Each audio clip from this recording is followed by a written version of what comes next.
What is up, everybody? This is Keith, Go Back Get a Guy 231 across the DFS industry, and we have made it to the final. Italy versus England. I think it's arguably one of the better finals that you could have asked for in terms of, star power, storylines, all that good stuff. It's coming home. Well, is it already home because they've played almost all their games at Wembley and in London? Who knows? I think it'll be an interesting game from the DFS perspective. I think we could have done better in terms of more, electric sides from a DFS perspective, teams that would cross more or shoot more. It's going to put points at a premium, and it's going to put, if a goal is scored that is high owned, if it's a Harry Kane goal, if it's a Sterling goal, if it's an Insigne goal, if it's a Chiesa goal, if it's not an Immobile goal, I'll go over that in a minute. All those things are going to really push and skew scores, because outside of that, I really do think it's a fairly thin slate in terms of floor, or in terms of trying to find guys that'll give you double digits without a goal or assist. It's going to be really tough. So let's break that all down. I want to just quickly thank everybody for all the support throughout the Euros. We hit every single slate except for one while I was traveling. So I hope you all enjoyed the content. I really do appreciate, once again, the support, and all the likes, subscribes, and comments. As I always have been saying, it really does help. And just the last thing, I just want to quick shout out to my entire FSI crew, outside of just me and soccer, but you have guys like Mega Ruler and McKinley just crushing it daily in MLB. I hope you guys have had a chance to look at that.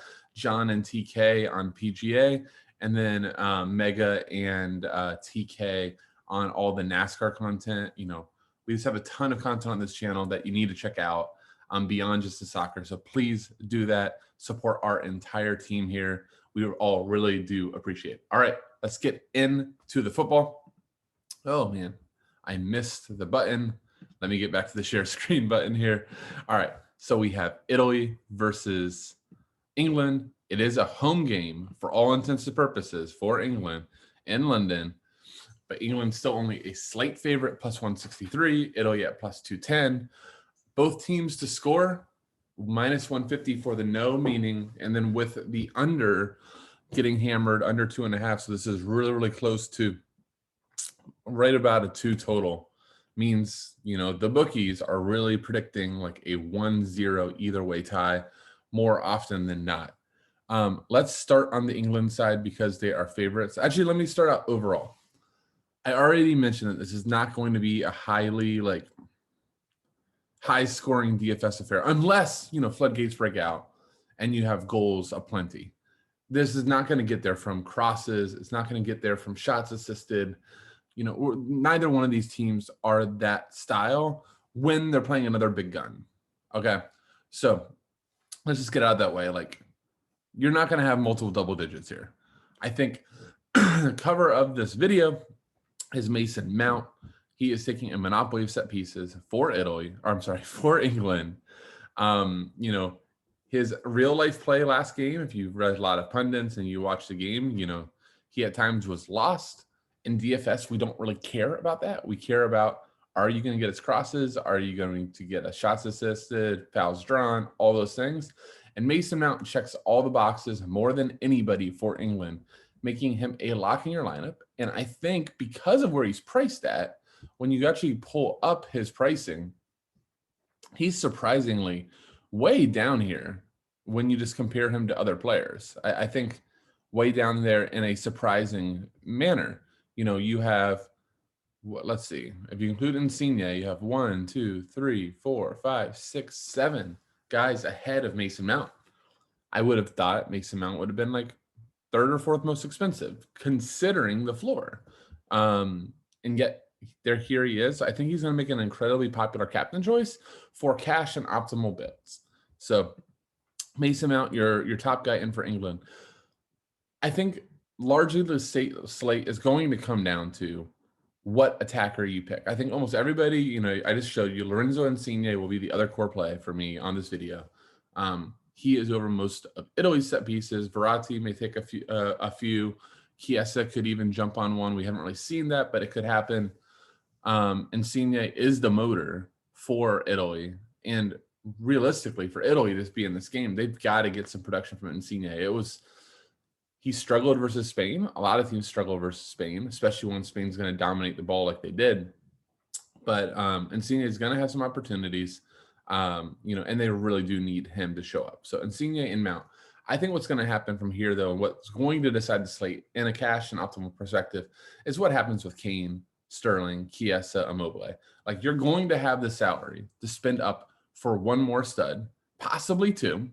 And who's it going to be? I think Kane, Sterling, and Chiesa are going to be the popular choices. Due to price, I think I lean Chiesa. But I think just from a pure optimal standpoint or points per dollar or just production, I think the correct play could be Raheem Sterling. Raheem Sterling has been nothing short of sensational the entire tournament. We also see him down here. Again, I would have thought he would be ahead of Immobile. Definitely would have expected him to be above Rashford, Sancho, and Berardi, yet he's down here at 9,200, despite the entire tournament, with the exception of Scotland game, right? And now there's been a lot of goals in here. There's 3 goals in here. But with the exception of Scotland, we have all double-digit performances, right? Croatia, he scored a goal. Czech, he scored a goal. Germany, he scored a goal. Now, the last 2, no goals. He had the assist versus Ukraine by 11.8 and then 14.3 floor, including the penalty drawn versus Denmark. So Raheem Sterling, this is actually like the Raheem Sterling from Man City, not this year, but past years that, from a DFS perspective was very, very sought after. So I think a lot of people go Sterling. The other route is, 8,000 for Chiesa. I can't fault either one. I think Chiesa has been absolutely awesome too. His goal versus Spain was nothing short of sensational. But I think that ultimately will decide the slate in a lot of respect, because from there, sticking with England, you could go Kane, but most expensive player on the slate.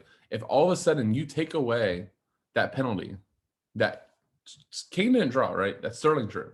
So you take away the penalty, which ended up being 2 shots on goal because Kasper Schmeichel saved it. We have take away 14. 11 DK is not that bad, but yet this is still not the Harry Kane that we saw for Tottenham all season. It got a lot closer, right? The last 3 games has been a lot closer, but he hasn't been as focal. So much better versus Denmark, but Denmark was, a far inferior team from Italy. So I do think that Harry Kane is probably in cash is my fade. Ciro Immobile is definitely my fade against the tough Italy center backs. I should say this about Kane too. I think his movement versus Chiellini, Bonucci, and then your Jorginho with the cover. So I think the strongest place for Italy defensively is this middle spine section. And, especially the group stages, I found myself finding or lacking, being impressed with, what England was able to produce for Kane in terms of service. So I do think he could find tough sledding. I do think that Saka, in my opinion, is actually one of the keys to the game, especially versus Emerson, which is a matchup that he should be able to win. He has not been great DFS-wise most of the tournament, but has been actually pretty good in real life. So I think he's actually one of the more intriguing, GPP plays. If you get there in cash, I wouldn't call you crazy as well. I find him interesting. So, for me, play the wide guys. I mean, this is DFS 101 for me, right? Play the wide guys, fade the more goal-dependent strikers. And if you avoid a goal or assist from them, you're probably printing cash. All right. So I kind of covered England. I guess not fully. Luke Shaw, I think, is going to be incredibly popular in cash. Luke Shaw's last game was very, very dependent on the game flow. I think if England goes up 1-0 versus falls down 0-1, you probably are looking at Luke Shaw, having an okay game, but not getting nearly as forward on crosses. England, if they have a lead or if they are dominating the game, are not having their fullbacks overlap. So I think Shaw is a fine play. He'll be incredibly popular in cash because of his game logs. Do I think that you're crazy if you fade him? No, I don't think you're crazy. Kyle Walker, better real life player than DFS.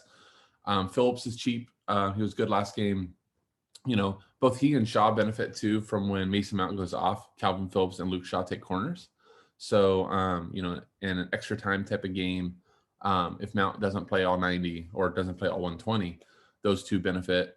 And then the center backs, McGuire's been a definite threat on set pieces, as is Stones.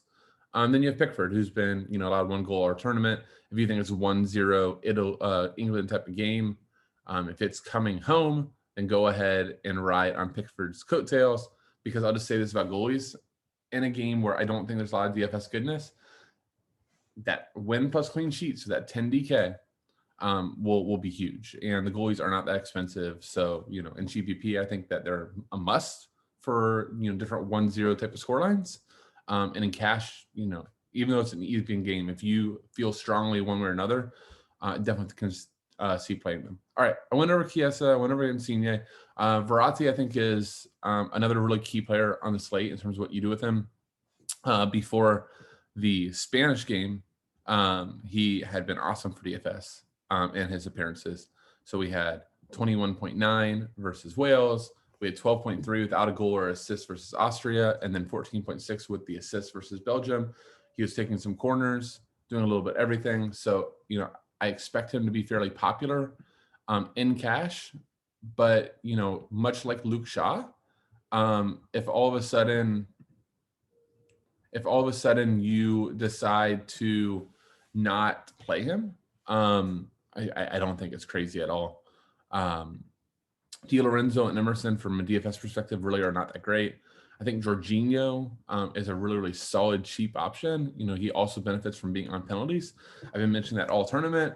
We got our first one in the penalty shootout, but in open play, if he gets if Italy draws a pen, he's going to crush his value. And there's a really good chance that he makes it. He's a really good penalty taker.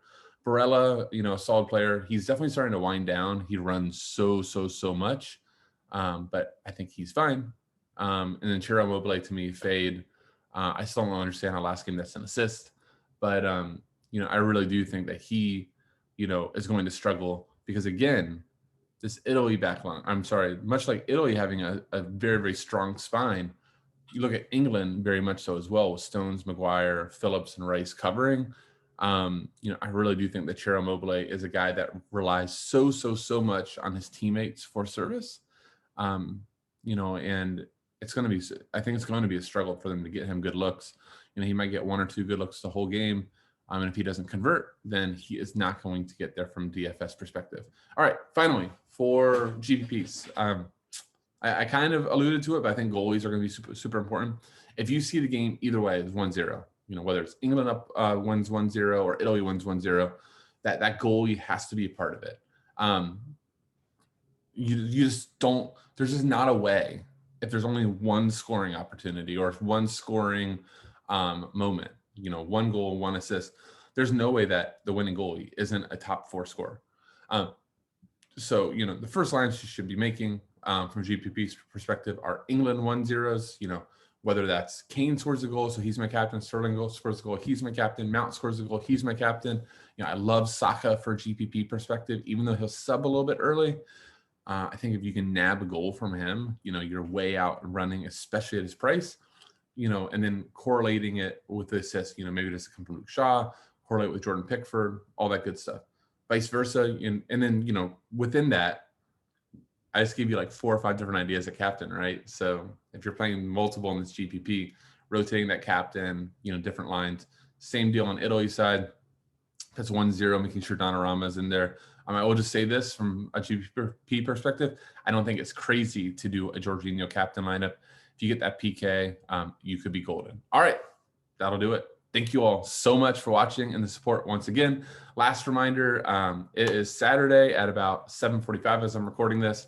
By either Saturday night or Sunday morning, I will have prize picks play up. Hopefully there are some softish lines that we can take advantage of. But it has been awesome partnering with them all tournament. Use promo code FSI for $100 of free matching up to $100 deposit.